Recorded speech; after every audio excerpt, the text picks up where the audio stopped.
ಎಲ್ಲಿವರೆಗೂ ಅಂದ್ರೆ ಮಧುಕೇಶ್ವರ ತಲೆ ಮೇಲೆ ನೀರು ಸೋರ್ತಾ ಇದೆ. ಯಾರಾದ್ರೂ ಒಬ್ರು ಕೇಳ್ತೀರಾ? ಯಾರಿಗಾದ್ರೂ ಒಬ್ರಿಗೆ ಲಕ್ಷ್ಯ ಇದೆಯಾ? ಹೋಗ್ಲಿ, ಅದು ಬೇಡ.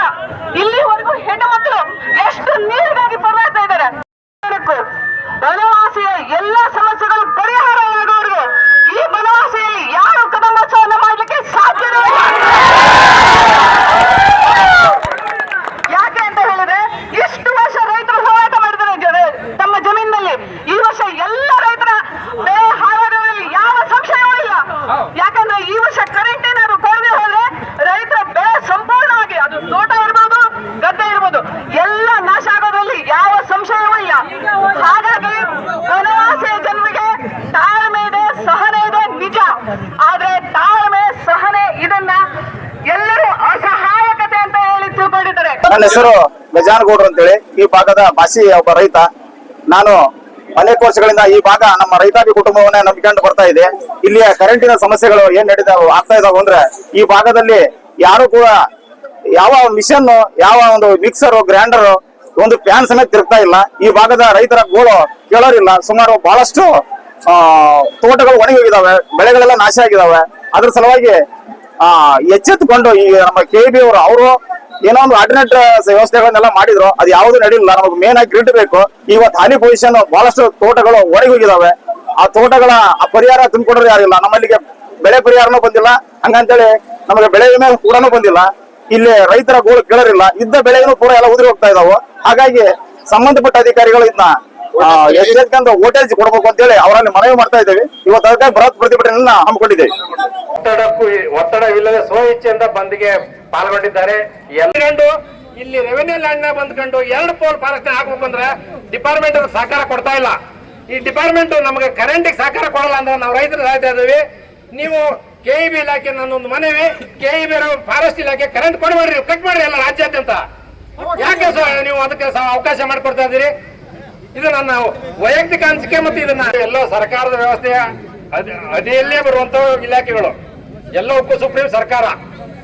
ಈ ಅರಣ್ಯ ಇಲಾಖೆ ಒಂದು ಗುಂಡಿ ನಮ್ದ್ರಾಗ ಐತಿಂತ ಮುಚ್ಚೋದ್ರೆ ಅರಣ್ಯ ಇಲಾಖೆಗೆ ಕರೆಂಟ್ ಕೊಡಬೇಡ್ರಿ ನೀವು. KEB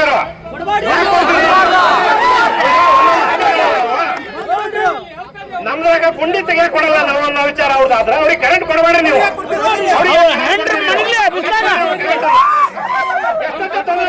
ನಾವು ರೈತರು ಇಲ್ಲಿವರೆಗೂ 18 ವರ್ಷ 2008ರಿಂದ ಗ್ರಿಡ್ ಉತ್ಪಾದನೆಗಾಗಿ 2008ರಿಂದ ಕಾರ್ಯಕ್ರಮ ಚಾಲನೆ ಐತಿ. ನಾನು ಹೇಳೋದಿಷ್ಟೇ, ನಮ್ಮ ಜಿಲ್ಲೆಯಲ್ಲಿ 2 ಪ್ಲಾಂಟಿಂಗ್ ಇದೆ. ಒಂದು ಜೋಗ, ಮತ್ತೊಂದು ಕೈಗ. ಇಡೀ 4 ರಾಜ್ಯಕ್ಕಾಗಷ್ಟು ನಾವು ಕರೆಂಟ್ ಕೊಡ್ತಾ ಇದೀವಿ ಇಲ್ಲಿ. ಆದ್ರೆ ನಮಗೆ ಇವತ್ತು 100 ವೋಲ್ಟೇಜ್ ಇಲ್ಲ ಇಲ್ಲಿ. DC ಅವ್ರು ಬರ್ಬೇಕು ಅನ್ನೋದು ನಮ್ಮ ಆಗ್ರಹ ಆಗಿತ್ತು.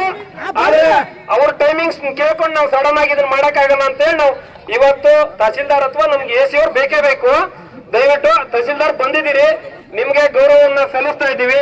ಸರ್, ನೀವು ಇದನ್ನ ನಿಮ್ಗೆ ಸಂಬಂಧಪಟ್ಟ ಇಲಾಖೆ ನಿಮ್ಮ ಮುಖಾಂತರ ಯಾವ ಇಲಾಖೆಗೆ ಹೋಗ್ಬೇಕು ಸರ್? ರೆವೆನ್ಯೂ ಇಲಾಖೆಗೆ ಹೋಗ್ಬೇಕು, ಇಂಧನ ಇಲಾಖೆಗೆ ಹೋಗ್ಬೇಕು, ಸಂಬಂಧಪಟ್ಟ ಇಲಾಖೆಗೆ. ನಮಗೊಂದು 10 ಪೋಲ್ ಸಮಸ್ಯೆ ಇದೆ ಸರ್ ಗ್ರಿಡ್ ಆಗೋದಕ್ಕೆ.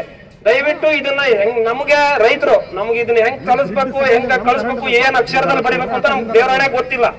ನೀವು ಇದನ್ನ ಸರ್ಕಾರಕ್ಕೆ ತಲುಪೋ ತನಕ ನಿಮ್ಮ ಸಹಕಾರ ನಮ್ಗೆ ಬೇಕು.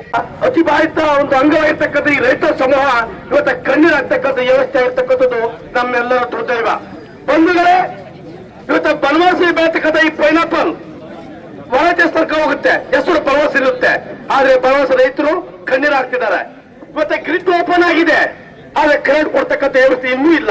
ಬಹುತೇಕ 10 ವರ್ಷ ಆಯ್ತು, ಇವತ್ತಿಗೂ ಕೂಡ ನಮ್ಗೆ ಪರವಾನಗಿ ಸಿಗ್ತಾ ಇಲ್ಲ. ಕೇವಲ ಸ್ಟೇ ಬಿದ್ದಿದೆ, ಲೈನ್ ಸಿಗ್ತಿಲ್ಲ. ಇದೇ ಕಾರಣಗಳು ಹೇಳ್ತಾ ಇದ್ದೀರಿ ನೀವು. ಹಿಂಗಾದ್ರೆ ಇವತ್ತು ಅರ್ಕಿನೆಲ್ಲ ಒಣಗ್ತಾ ಇದೆ, ಪೈನಾಪಲ್ ಒಣಗ್ತಾ ಇದೆ, ಜೊತೆಗೆ ಕಲ್ಲಂಗಡಿ ಒಣಗ್ತಾ ಇದೆ. ಇಂಥ ಪರಿಸ್ಥಿತಿಯಲ್ಲಿ ರೈತರು ಕಣ್ಣೀರಾಗ್ತಿದ್ದಾರೆ. ಎಲ್ಲಿಂದ ಜಿಲ್ಲಾಡಳಿತ ಬರುತ್ತೆ, ಅದ್ಭುತವಾದ ಕಾರ್ಯಕ್ರಮ ಮಾಡುತ್ತೆ, ಬನವಾಸಿ ಆದ ಚಂದ ಕಾಣುತ್ತೆ, ನದಿಗೆ ತಿಂತಾರೆ, ಎಲ್ಲ ಸುಂದರವಾಗಿ ಒಂದು ಅಲಂಕಾರ ಮಾಡಿರ್ತಾರೆ, ನೋಡ್ತಾರೆ, ಹೋಗ್ಬಿಡ್ತಾರೆ. ಬನವಾಸಲ್ಲಿ ಬಹಳ ಚಂದ ಇದೆ ಅಂತ ಬಿಟ್ಟು ಪರಿಸ್ಥಿತಿ ಏನಂತಂದ್ರೆ ಪ್ರತಿದಿನ ರೈತರ ಕಣ್ಣೀರಿನ ಕೋಡಿಯಾಗಿ ಹರಿತಾ ಇದೆ ಇಲ್ಲಿ. ಮತ್ತೆ ಎಷ್ಟೋ ಆರ್ಕಿಗಳು ಸತ್ತೋದು ಸ್ವಾಮಿ, ಎಷ್ಟೋ ಪೈನಾಪಲ್ ಸತ್ತೋಯ್ತು. ಸಾಲ ಸುಲ ಮಾಡಿ ಬಂಗಾರ ಒಡವೆನ ಬ್ಯಾಂಕಲ್ಲಿ ಇಟ್ಬಿಟ್ಟು ಪ್ರತಿ ರೈತರು ಕೂಡ ದುಡ್ಡು ಸುರಿತಾರೆ. ಆ ದುಡ್ಡು ರಿಟರ್ನ್ ಬರಲಿಲ್ಲ ಅಂತಂದ್ರೆ ರೈತರ ಪರಿಸ್ಥಿತಿ ಏನಾಗಬೇಕು? ಇದಕ್ಕೆ ಇದಕ್ಕೆಲ್ಲ ಮೂಲ ಕಾರಣ ಕರೆಂಟ್. ಈ ಕರೆಂಟ್ ಆಗಿದ್ರೆ ರೈತರು ತುಂಬಾ ತೃಪ್ತಿ ಆಗ್ತಕ್ಕಂಥ ಸಂಸಾರ ನಡೆಸ್ತಾರೆ. ರೈತರು ಏನ್ ಕೇಳ್ತಾರೆ ನಿಮ್ಮ ಹತ್ರ? ಏನ್ ಬಂಗಾರ ಕೊಡೋದಕ್ಕೆ ಕೇಳ್ತಾರೋ ಅಥವಾ ನಮ್ಗೆ ಏನಾದ್ರು ಸಾಲ ಮನ್ನಾ ಮಾಡೋದಕ್ಕೆ ಕೇಳ್ತಾ ಇದಾರೋ ಅಥವಾ ಕೋಟಿ ಕೋಟಿ ಹಣ ಕೊಡೋದಕ್ಕೆ ಕೇಳ್ತಿದಾರೆ ನಿಮ್ಮ ಹತ್ರ? ಇಲ್ಲ, ಕೇವಲ ಕರೆಂಟ್ ಕೊಡಿ. ನೀವು ಕರೆಂಟ್ ಕೊಟ್ರೆ ನಾವು ಸ್ವಾಮಿ ಮಾಂಗಪ್ಪನ ಕಡೆ ಕಟ್ಕೊಳ್ತೇವೆ. ಇಡೀ ಬನವಾಸಿಯಲ್ಲಿ ನೋಡಿ, ಚಿಕ್ಕ ಚಿಕ್ಕ ಹೋಬಳಿಯಲ್ಲಿ ಆಗ್ಲೇ ಕ್ರೀಟ್ ಆಗಿದ್ದಾವೆ, ಸಿಕ್ಕಾಪಟ್ಟೆ ಕರೆಂಟ್ ಅರಿವು ಇದೆ. ಆದ್ರೆ ದುರ್ದೈವ ಉತ್ತರ ಕನ್ನಡ ಜಿಲ್ಲೆಯಲ್ಲಿ ಈ ಬನವಾಸಿಯಲ್ಲಿ ಅತಿ ರೈತ ಶ್ರಮ ಇರ್ತಕ್ಕಂಥದ್ದು ಇದೇ ಬನವಾಸಿ ಹೋಬಳಿ.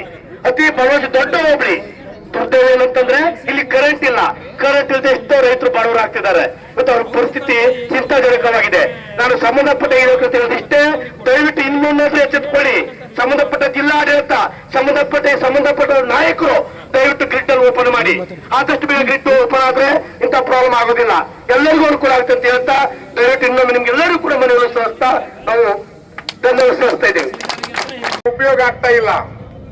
ಇಲ್ಲಿ ಸಾಕಷ್ಟು ಜನ ಗಿರಣಿ ಮಾಲೀಕರು, ಹಿಟ್ಟಿನ ಗಿರಣಿ ಮಾಲೀಕರು, ಎಣ್ಣೆಗಾಣದವರು, ಸಣ್ಣ ಸಣ್ಣ ಕೈಗಾರಿಕೆ ಮಾಡ್ತಕ್ಕಂಥವರು, ರೈತರು, ಕೃಷಿ ಪಂಪ್ಗಳನ್ನ ಉಪಯೋಗಿಸಿಕೊಂಡು ಬೆಳೆ ಬೆಳೀತಕ್ಕಂಥ ರೈತರು, ಸ್ವಲ್ಪ ಆದ್ರೂ ಕಿಂಚಿತ್ತು ಈ ಭಾಗದ ಜನರ ಬಗ್ಗೆ ನಿಮಗೆ ಕನಿಕರ ಇದೆಯಾ? ಲಕ್ಷ್ಯ ಇದೆಯಾ?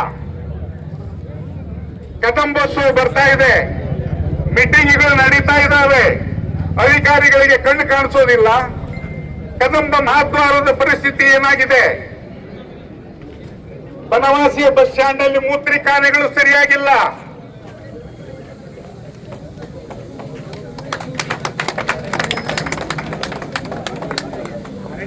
ಅಂದಾಗ ಆಡಳಿತದ ವೈಫಲ್ಯ ಅನ್ನೋದ್ರ ಜೊತೆಗೆ ನಾವು ನಿರ್ವೀರ್ಯರಾಗಿದ್ದೇವೆ. ನಮ್ಮ ಹೋರಾಟದ ದನಿ ಅಡಗಿದೆ. ಇಲ್ಲಿ ಕೆ ಅಭಿಶಂಕರ್ ಅಂತವರು ಬನವಾಸಿಯ ಸಮಗ್ರ ಅಭಿವೃದ್ಧಿಯ ಕನಸು ಕಂಡಿದ್ರು. ಮುಳುಗುಂದ್ ಶೆಟ್ಟರ್ ಅವರು, ಸಿ ಮುಳುಗುಂದ್ ಅಂತಕ್ಕಂಥವರು ಅವತ್ತಿನ ಕಾಲದಲ್ಲಿ ಒಂದು ಆಸ್ಪತ್ರೆಯನ್ನು ಕಟ್ಟಿಸಿದ್ರು. 40 ವರ್ಷದಿಂದ ಬನವಾಸಿ ಆಸ್ಪತ್ರೆ ಮೇಲ್ದರ್ಜೆಗೆ ಇರ್ತಾ ಇದೆ. ಏನಾಗಿದೆ? ಔಷಧ ಇದೆಯಾ? ಡಾಕ್ಟರ್ಸ್ಗಳು ಸರಿಯಾಗಿದಾರ? ಒಂದು ಹುಚ್ಚು ನಾಯಿ ಕಡಿದ್ರೆ, ಹಾವು ಕಡಿದ್ರೆ ಸಿರ್ಸಿ ಕಳಿಸ್ತಾರೆ. ಎಂಥ ಪರಿಸ್ಥಿತಿ, ಹೀನ ಪರಿಸ್ಥಿತಿ ನಮ್ಮದು. ನಾವು ನೀರಿಗಾಗಿ, ಪಂಪಿಗಾಗಿ, ವಿದ್ಯುತ್ತಿಗಾಗಿ ಬೇಡಬೇಕಾ? ನಾವು ಟ್ಯಾಕ್ಸ್ ಅನ್ನು ಕೊಡ್ತಾ ಇಲ್ಲ. ನಮ್ಮ ಋಣದಲ್ಲಿ ನೀವಿದ್ದೀರಿ ಸ್ವಾಮಿ. ನಿಮಗೆ ಅಲ್ಲಿ ವೇತನ ಕಡಿಮೆ ಆದ್ರೆ ಅವತ್ತೇ ಮೀಟಿಂಗ್ ಮಾಡಿ ನಿಮ್ಮ ವೇತನ ಇಳಿಸಿ ಅಂತೀರಿ. ಜನರ ಬಗ್ಗೆ ನಿಮಗೆ ಲಕ್ಷ್ಯ ಇಲ್ಲ. ಹಾಗಾಗಿ ಜನ ಇವತ್ತು ನಾವು ಯಾವ ಅಧಿಕಾರಿಗಳನ್ನು ರಾಜ ತಥಾ ಪ್ರಜಾ. ಅಧಿಕಾರಿಗಳಿಗೆ ಸರ್ಕಾರ ಎಷ್ಟು ಸವಲತ್ತು ಕೊಡ್ತದೆ ಅವಾಗ ಇದು ಕೆಲಸ ಮಾಡೋದಕ್ಕೆ ಸರಿ ಆಗ್ತದೆ. ಆತ್ಮೀಯ ರೈತ ಮಿತ್ರರೇ, ಬನವಾಸಿ ಭಾಗದಲ್ಲಿ ವಿದ್ಯುತ್ ಸಮರ್ಪಕವಾಗಿ ಸಿಗದ ಕಾರಣ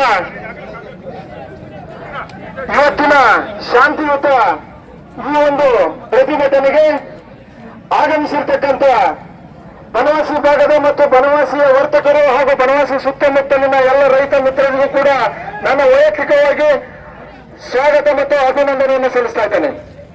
ಆತ್ಮೀಯ ರೈತ ಮಿತ್ರರೇ, ಕಳೆದ 16 ವರ್ಷಗಳಿಂದ ಬನವಾಸಿ ಭಾಗದಲ್ಲಿ ಪ್ರತಿಯೊಬ್ಬ ರೈತರು ಕೂಡ ಕರೆಂಟಿಗಾಗಿ ಪರದಾಡುವಂತ ಪರಿಸ್ಥಿತಿ ದಿನೇ ದಿನೇ ಹೆಚ್ಚುತ್ತಿರುತ್ತದೆ. ಆದ್ರೆ ಇದಕ್ಕೆ ಅಧಿಕಾರಿಗಳಿರ್ಬೋದು, ಯಾವುದೇ ರೀತಿಯ ನಮ್ಮ ರೈತರಿಗೆ ಒಂದು ಒಳ್ಳೆಯ ರೀತಿಯ ಕರೆಂಟ್ ಅನ್ನು ಕೊಡುವಲ್ಲಿ ವಿಫಲರಾಗಿದ್ದಾರೆ. ಯಾಕಂತ ಕೇಳಿದ್ರೆ ನಮ್ಮಲ್ಲಿ ಇರ್ತಕ್ಕಂಥ ರೈತರ ತಾಳ್ಮೆ ಇದೊಂದು ನಮ್ಮ ಗುಟ್ಟು ಅಂತ ತಿಳ್ಕೊಂಡಿದ್ದಾರೆ ಅವರು. ಇದು ನಮ್ಮ ಶಾಂತಿಯುತ ಪ್ರತಿಭಟನೆ, ಇದು ಪ್ರಥಮ ಪ್ರತಿಭಟನೆ. ಇನ್ನು ಮುಂದಿನ ದಿನಗಳಲ್ಲಿ ಅತಿ ಹೆಚ್ಚು ಜನ ಸೇರಿ ಇನ್ನು ಉಗ್ರ ರೂಪದ ಪ್ರತಿಭಟನೆ ಮಾಡಬೇಕಾಗ್ತದೆ. ಇನ್ನು ಮುಂದಿನ ದಿನಗಳಲ್ಲಿ ನಮ್ಮ ಭಾಗದ ಎಲ್ಲಾ ರೈತರಿಗೂ ಕೂಡ ಕರೆಂಟ್ ಪಂಪ್ಸೆಟ್ಗೆ ಅತಿ ಹೆಚ್ಚಿನ ಒಂದು ವಿದ್ಯುತ್ ವೋಲ್ಟೇಜ್ ಅನ್ನು ಕೊಡಬೇಕು. ಇಲ್ಲಿ ಒಂದು ಗ್ರಿಡ್ನ ಸಮಸ್ಯೆ ಆಗಿದೆ. ಈ ಸಮಸ್ಯೆಗೂ ಕೂಡ ಅಧಿಕಾರಿಗಳು ಕೂಡಲೇ ಸ್ಪಂದಿಸಿ ಈ ಒಂದು ಭಾಗದ ರೈತರಿಗೆ ಅನುಕೂಲ ಮಾಡಿಕೊಡಬೇಕು. ಇಲ್ಲವಾದಲ್ಲಿ ಈ ರೈತರ ಬಾಳಿನಲ್ಲಿ ಕಣ್ಣೀರು ಸದಾ ಮುಂದುವರಿಯುತ್ತದೆ. ಈ ರೈತರನ್ನು ಇನ್ನು ಮುಂದಿನ ದಿನಗಳಲ್ಲಿ ಈ ಸರ್ಕಾರ ಇರ್ಬೋದು, ಈ ಒಂದು ಅಧಿಕಾರಿಗಳು ಇರ್ಬೋದು, ಬನವಾಸಿ ಭಾಗದ ರೈತರನ್ನ ಪ್ರತಿ ಸರಿನೂ ಕೂಡ ಕಣ್ಣಿಗೆ ನೀರು ಬಿಡುವ ಸ್ಥಿತಿಯಲ್ಲಿ ಯಾರು ಕೂಡ ಬಂದು ನಮ್ಗೆ ಗಮನ ಕೊಡ್ತಾ ಇಲ್ಲ. ಕಣ್ಣಿಗೆ ಎಲ್ಲರೂ ಕೂಡ ಒಂದ್ ಕಡೆಯಿಂದ ಮಣ್ಣು, ಒಂದ್ ಕಡೆಯಿಂದ ಸುಣ್ಣ, ಇಲ್ಲಿ ಬರ್ತೈತೆ ಹೋಗ್ರಿ, ಅಲ್ಲಿ ಬರ್ತೈತೆ ಹೋಗ್ರಿ, ಇಲ್ಲಿ ಬರ್ತೈತೆ ಹೋಗ್ರಿ, ಅವತ್ತು ಬರ್ತೈತೆ ಹೋಗ್ರಿ, ಈ ಕೈ ತೋರ್ಸಿ ದಿನ ಆಫೀಸ್ವಾಗ್ಲಿ ಬಂದು ಪ್ರತಿಯೊಬ್ರು ಕೂಡ ಕದ ತಟ್ಟಿದ್ರೆ ಇಲ್ಲ ಹಿಂಗಾಗೈತಿ, ಹಂಗಾಗೈತಿ, ಹಿಂಗಾಗೈತಿ, ಈ ಕತಿ ಕೇಳಿ ಇವತ್ತು ತಲೆ ಕಟ್ಟಿರ್ತಾರೆ. ದಯವಿಟ್ಟು ಕೂಡ ಇವತ್ತು ಇದು ನಮ್ಮ ತಾಳ್ಮೆಯಿಂದ ತಿಳ್ಕೊಬೇಡಿ. ಇದು ಉಗ್ರ ರೂಪ ತಿರ್ತೈತೆ. ಅಧಿಕಾರಿಗಳನ್ನು ಕೇಳ್ತಾ ಇದ್ದಾನೆ, ಇದು ಮುಂದಿನ ದಿನಗಳಲ್ಲಿ ಉಗ್ರ ರೂಪ ತಾಳೋದನ್ನ ತಡೆದು ನಮ್ಮ ಸಮರ್ಪಕವಾಗಿರ್ತಕ್ಕಂಥ ಕರೆಂಟ್ ಅನ್ನು ಒದಗಿಸಿಕೊಡ್ಬೇಕು. ದಯವಿಟ್ಟು ಕೂಡ ರೈತರು ಶಾಂತವಾಗಿರೋರು, ಇದು ಶಾಂತಯುತವಾಗಿ ನಡೀಲಿ. ಆದ್ರೆ ಯಾವುದೇ ಕಾರಣಕ್ಕೂ ವೋಲ್ಟೇಜ್ ಅನ್ನು ಕೊಡದೆ ಹೋದ್ರೆ ನಾವು ಸುಮ್ಮನಿರೋ ರೈತರಲ್ಲ. ಇದು ಮಾತ್ರ ಶತಸಿದ್ಧ. ಇದು ಕೆಲವರು ಕೂಡ ನಾವು ರೆಡಿಯಾಗಿದ್ದೇವೆ.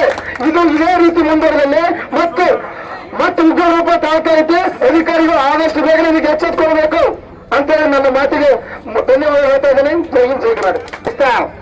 ಆತ್ಮೀಯರೇ, ಈಗಾಗಲೇ ಬನವಾಸಿ ಭಾಗದಲ್ಲಿ ಎಷ್ಟು ವಿದ್ಯುತ್ತಿನ ಕೊರತೆ ಆಗ್ತಾ ಇದೆ ಅಂತ ಎಲ್ಲ ರೈತರಿಗೂ ಗೊತ್ತು, ವರ್ತಕರಿಗೆ ಗೊತ್ತು ಮತ್ತು ಜನಸಾಮಾನ್ಯರಿಗೆ ಗೊತ್ತಿದೆ. ಈಗಾಗಲೇ ಒಂದು ವಾರದ ಹಿಂದೆ ಬನವಾಸಿಯ ಗ್ರಾಮ ಪಂಚಾಯತ್ ಸಹಿತ ಮನವಿಯನ್ನ ಮಾಡಿ ಇಲ್ಲಿಯ ವಿದ್ಯುತ್ ಸಮಸ್ಯೆಯನ್ನ ಸರಿಪಡಿಸಬೇಕು ಅಂತ ಕೆವಿ ಹೇಳಿದಾಗೂ ಸಹಿತ ಅವರು ಯಾವುದೇ ರೀತಿಯಾದಂತಹ ಕ್ರಮವನ್ನು ಕೈಗೊಂಡಿಲ್ಲ. ಎರಡನೇ ಹಂತವಾಗಿ ನಿನ್ನೆ ಅನೇಕ ಜನ ಯುವ ಮಿತ್ರರು, ತಹಶೀಲ್ದಾರರು ಮತ್ತು ಕೆಇಬಿಯ ಅಧಿಕಾರಿಗಳಿಗೆ ಹೋಗಿ ಮನವಿಯನ್ನು ಕೊಟ್ಟಾಗೂ ಸಹಿತ ಅವರು ಯಾವುದೇ ರೀತಿ ಕಿಂಚಿತ್ತು ಕಾಳಜಿಯನ್ನು ವಹಿಸ್ತಾ ಇಲ್ಲ. ಹಾಗಾಗಿ ಇವತ್ತು ನಾವು ಸಾಂಕೇತಿಕವಾಗಿ ಯಾವುದೇ ರೀತಿ ಉಗ್ರ ಸ್ವರೂಪದ ಪ್ರತಿಭಟನೆಯನ್ನು ಮಾಡಬಾರದು ಅಂತೇಳಿ ಪಕ್ಷಾತೀತವಾಗಿ ಇವತ್ತು ಹೋರಾಟವನ್ನು ಮಾಡಲಿಕ್ಕೆ ಎಲ್ಲರೂ ಬಂದಿದ್ದಾರೆ. ಆದ್ರೆ ನಾನು ಈಗಾಗಲೇ ಇಲ್ಲಿ AW ಮತ್ತೆ ಮತ್ತೊಬ್ಬ ಅಧಿಕಾರಿಗಳು ಬಂದಿದ್ದಾರೆ, ಅವರಿಗೆ ನಾನು ಒಂದು ಮನವಿಯನ್ನು ಮಾಡ್ತಿದ್ದೇನೆ. ಆತ್ಮೀಯರೇ, ದಯವಿಟ್ಟು ನೀವು ಮೊನ್ನೆಯಿಂದ ಈಗಾಗಲೇ ಕೆಲವು ತಿಂಗಳಿಂದ ಬನವಾಸಿ ಭಾಗದ ಕೆಇಬಿಯ ಸಮಸ್ಯೆಗಳನ್ನ ನೀವು ಆಲಿಸ್ತಾ ಇದ್ದೀರಿ. ಆದ್ರೆ ನಾನು ನಿಮ್ಗೆ ಒಂದು ವಿನಂತಿಯನ್ನು ಹೇಳ್ತಾ ಇದ್ದೇನೆ. ಸರ್, ತಾವುಗಳು ಬರ್ತೀರಿ, ನಮ್ಮ ಮಾತನ್ನು ಕೇಳ್ತೀರಿ, ಹೋಗ್ತೀರಿ. ಆದ್ರೆ ನಿಮ್ಮ ಹತ್ರ ಯಾವುದೇ ರೀತಿಯಾದಂತ ಈ ಸಮಸ್ಯೆಯನ್ನು ಬಗೆಹರಿಸಲಿಕ್ಕೆ ಆಗ್ತಾ ಇಲ್ಲ. ನೀವೇನೀಗ ಬಂದಿದ್ದೀರಿ AW ಅವರು, ಪುನಃ ನೀವು ವಾಪಸ್ ಹೋಗ್ಬೇಕು ಕಚೇರಿಗೆ. ನಿಮ್ಮ ಅಧಿಕಾರಿ ಏನು ಹಿರಿಯ ಅಧಿಕಾರಿಗಳಿದಾರ, ಎಕ್ಸಿಕ್ಯೂಟಿವ್ ಇಂಜಿನಿಯರ್ ಇರ್ಬೋದು, ಅಥವಾ ಅಸಿಸ್ಟೆಂಟ್ ಕಮಿಷನರ್ ಇರ್ಬೋದು, ಅಥವಾ ತಾಲೂಕಾ ದಂಡಾಧಿಕಾರಿಗಳು ಇರ್ಬೋದು, ಅವರು ಬಂದಾಗ ಮಾತ್ರ ನಾವು ಸ್ಟ್ರೈಕ್ ಇಂದ ಹೊರಗೆ ಹೋಗ್ತಾ ಇದ್ದೇವೆ. ಇಲ್ಲಾದ್ರೂ ಖಂಡಿತವಾಗಿಯೂ AW ಅವರು ಈಗಾಗಲೇ ನೀವೇನು ಬಂದಿದ್ದೀರಿ, ನೀವು ನಮ್ಮ ಸೋದರರಾಗಿ ಹೇಳ್ತಾ ಇದ್ದೇನೆ, ಯಾವುದೇ ಕಾರಣಕ್ಕೂ ನಿಮಗೆ ನಾವು ಮನವಿಯನ್ನು ಕೊಡೋದಿಲ್ಲ. ಈ ಸಮಸ್ಯೆಯನ್ನು ಬಗೆಹರಿಸೋದು ಏನೇ ಇದ್ರು ಸಹಿತ AC ಅವರು ಇರ್ಬೋದು ಅಥವಾ ಎಕ್ಸಿಕ್ಯೂಟಿವ್ ಇಂಜಿನಿಯರ್ ಇರ್ಬೋದು, ಅವ್ರು ಎಷ್ಟೊತ್ತಿಗೆ ಬರ್ತಾರೋ ಅಲ್ಲಿ ತಂದ್ರೆ ನಾವು ಸ್ಟ್ರೈಕ್ ಮಾಡೋರೆ. ಹಾಗಾಗಿ ದಯವಿಟ್ಟು ನಮ್ಮ ಮನವಿಯನ್ನ ಖಂಡಿತವಾಗಿ ಅವ್ರಿಗೆ ತಿಳಿಸ್ಬೇಕಂತ ಹೇಳ್ತಾ ಇದ್ದೇನೆ. ಹಾಗೆ ಇತ್ತೀಚಿನ ದಿನಗಳಲ್ಲಿ ಏನು ನಮ್ಮ ಬನವಾಸಿಯ ಸೆಕ್ಷನ್ ಆಫೀಸರ್ ವರ್ಗಾವಣೆಯಾಗಿ ಏನು ಬಂದಿದ್ದಾರೆ ಬೋರ್ಕರ್ ಅವರು, ಇದೆಲ್ಲ ಸಮಸ್ಯೆಗಳಿಗೆ ಅವರೇ ಕಾರಣ ಅಂತ ಹೇಳ್ತಾರೆ. ಆ ಬೋರ್ಕರ್ ಅವರು ಸೆಕ್ಷನ್ ಆಫೀಸರ್ ಅಲ್ಲ, ಅವನು ಲೈನ್ ಮ್ಯಾನ್ ಆಗ್ಲಿಕ್ಕೂ ನಾರಾಕಿದ್ದಾನೆ. ಯಾಕಂತಂದ್ರೆ ನಮ್ಮ ರೈತರು ಕರೆಂಟಿನ ಸಮಸ್ಯೆಗಳನ್ನ ಒಂದೊಂದಾಗಿ ಏನಾದ್ರು ಹೇಳಿದ್ರು ಅಂದ್ರೆ ಅವನ ಆಫೀಸ್ ನಲ್ಲಿ ಕೂತ್ಕೊಂಡು ಮಾತಾಡ್ತಾನೆ. ಅಲ್ಲಿ ಅನಧಿಕೃತ ವಿದ್ಯುತ್ ಅನ್ನು ತೆಗೆದುಕೊಳ್ತಾ ಇದ್ದಾರೆ ಅಂದ್ರೆ ಅವರು ಯಾರು ತನಿಖಾಧಿಕಾರಿಗಳು ಹೇಳ್ತಿದ್ದಾರೆ, ಇವನೇನು ಕತ್ತೆ ಕಾಯ್ತಾನ, ಇವನಿಗೆ ಅಧಿಕಾರ ಆಯ್ತು. ಹಾಗಾಗಿ ನಾನು ಈಗಾಗಲೇ ಸೆಕ್ಷನ್ ಆಫೀಸರ್ ಹೇಳ್ತಾ ಇದ್ದೇನೆ, ನಿನಗೆ ಕೆಲಸ ಮಾಡೋದಿದ್ರೆ ಬನವಾಸಿ ಭಾಗದಲ್ಲಿ ಮಾಡು, ಇಲ್ಲಾದ್ರೂ ದಯವಿಟ್ಟು ನೀವು ನಿಮ್ಮ ಮುಂದಿನ ಕಾರ್ಯರೂಪಕ್ಕೆ ಬೇರೆ ಬೇರೆ ಊರಿಗೆ ಹೋಗ್ಲಿಕ್ಕೆ ದಯವಿಟ್ಟು ನಿಮ್ಗೆ ಆಸ್ಪತ್ರೆ ಇದೆ. ಖಂಡಿತವಾಗಿ ಬೋರ್ಕರ್ ಅವರೇ, ನಾವು ಖಂಡಿತವಾಗಿ ನಿಮ್ಗೆ ಬೀಳ್ಕೊಡ್ತಾ ಇದ್ದೇವೆ. ನಿಮ್ಮಿಂದ ಕರೆಂಟ್ ಅನ್ನು ನಿಭಾಯಿಸ್ಲಿಕ್ಕೆ ಆಗೋದಿಲ್ಲ. ವರ್ಗಾವಣೆಯಾಗಿ ಕೂಡಲೇ ನೀವು ತೊಳಬೇಕು ಅಂತ ಈ ಮೂಲಕ ನಾನು ಮನವಿ ಮಾಡ್ತಾ, AW ಅವರೇ, ನೀವೇನು ಇವತ್ತು ಬಂದಿದ್ದೀರಿ, ತತ್ಕ್ಷಣದಲ್ಲಿ ಇಲ್ಲಿಯ ಸೆಕ್ಷನ್ ಆಫೀಸರ್ ನಾಳೆ ಒಳಗೆ ವರ್ಗಾವಣೆ ಮಾಡಬೇಕು. ಅವರನ್ನು ವರ್ಗಾವಣೆ ಮಾಡುವಂಗಿದೆ. ಇವತ್ತೇನು ಸರ್ಕಲ್ ನಲ್ಲಿ ನಾವು ಸೇರಿದೇವಲ್ಲ, ಈ ಸರ್ಕಲ್ ಸೇರಿರ್ತಕ್ಕಂಥ ಜನ ಇಲ್ಲಿ 2 ದಿನದಲ್ಲಿ ನಿಮ್ಮ KIB ಆಫೀಸ್ ಹೋಗ್ತವೆ. ಇದು ನಿಮಗೆ ಎಚ್ಚರಿಕೆ ಗಂಟೆ. ಕೇವಲ ಬನವಾಸಿಗೆ ಅಷ್ಟು ಮಾತ್ರ ಅಂತ ತಿಳ್ಕೊಬೇಡಿ. ಇದು ಇನ್ನೊಂದು 2 ದಿನದಲ್ಲಿ ನೀವು ಇದನ್ನ ಸಮಸ್ಯೆ ಬಗೆಹರಿಸ್ತಾಗಿದ್ರೆ ಸಿರ್ಸಿ ನಗರದಲ್ಲಿ ಇರ್ತಕ್ಕಂಥ